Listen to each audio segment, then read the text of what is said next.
It's time for another question. Ding, ding, ding, ding, ding. It's question number 5 of our big quiz. And I would like you to answer the question, which of these great military leaders is it argued had a severe drinking problem? Okay. A, Alexander the Great. Ooh, okay. B, Genghis Khan. C, Napoleon.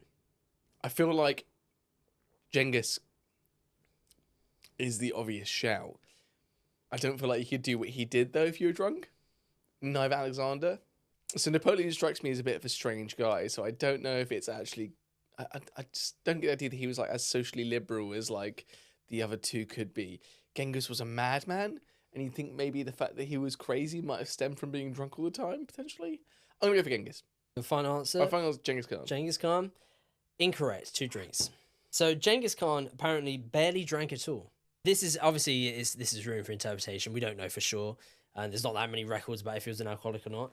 But it was actually the indication that he was actually very self-disciplined and obstinate to. You'd imagine so. I was going to say, you imagine so, given the achievements he made. Well, apparently other Khans in Mongolian history were, but Genghis Khan just wasn't. Really? It wasn't his thing. If it wasn't him that you went for, who would you have gone for next? Alexander the Great.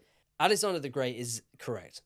Funnily enough, there's no real way of knowing, especially for Alexander the Great, because it was so long ago.